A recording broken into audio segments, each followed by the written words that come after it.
గరికపాటి నరసింహారావు గారు ఏమంటారంటే T shirt అమ్మాయి వేసుకుంటే నాకు మూడు వచ్చేస్తుంది, అమ్మాయి జీన్స్ ప్యాంట్ టీ షర్ట్ వేసుకోవాలి, పద్ధతిగా చీర కట్టేసుకోవాలి, ఈ శివాజీ అంటారు. గరికపాటి నరసింహారావు గారికి మీకు మూడు వస్తుంది, ఎందుకంటే ఉప్పు కారం తింటున్నారు కాబట్టి 65 సంవత్సరాల్లో మీ శివుడు లేచిపోతుంది కాబట్టి రూపాయి వేలు పెట్టుకుని కట్టేసేసుకోండి విషయం. ఒక పెద్ద ఆయన్ని, ప్రవచనకర్తని, హిందూ ధర్మాన్ని బోధించేటటువంటి వ్యక్తిని పట్టుకొని ఎంత వల్గర్ లాంగ్వేజ్ యూజ్ చేస్తా బూతులు మాట్లాడుతున్నాడు. ఆడవాళ్ళని కప్పుకొని తిరగండమ్మా అని అనడం పాపం అయిపోతుంది, అన్ని విప్పుకొని తిరగండమ్మా అని చెప్పేవాడు హీరో అయిపోతున్నాడు. ఈ నాన్ వేషనగాడు విదేశాల్లో అమ్మాయిలతో తిరుగుతూ వాళ్ళని ఇక్కడ ఉన్న యూత్కి చూపించి వాళ్ళ గురించి ఏం చెప్తున్నాడో తెలుసా? ఎవరినమ్మా?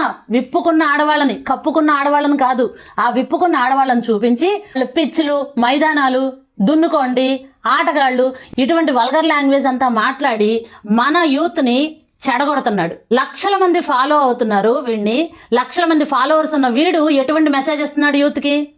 ఎటువంటి మెసేజ్ ఇచ్చాడంటే అక్కడ విప్పుకున్న వాళ్ళందరూ చెడ్డవాళ్ళు అన్న ధోరణిలోనే కదా చెప్తున్నాడు. అంటే వీడి వీడియోలు చూసిన వాళ్ళందరూ, విప్పుకున్న వాళ్ళందరూ ఆడవాళ్ళని అలాగేగా చూస్తారు. ఇక్కడ ఆడవాళ్ళందరినీ కూడా విప్పుకోమని చెప్తున్నాడు. మరి వీడి ఫాలోవర్స్ అందరూ ఎలా చూడాలి విప్పుకున్న ఆడవాళ్ళని? వాడి మాటల ప్రకారమే, వాడు చెప్పిన ధోరణిలోనేగా చూస్తారు. మీకు అర్థమవుతుందా తల్లి? మిమ్మల్ని కప్పేసుకోండి, చుట్టేసుకోండి, బిగదీసుకొని ఉండండి అని చెప్పట్లేదమ్మా. మీ కంఫర్ట్గా మీకు వీలైనట్టుగానే కాస్త ఒళ్ళంతా కప్పుకొని బట్టలు వేసుకోండి అమ్మా అని చెప్తున్నారు.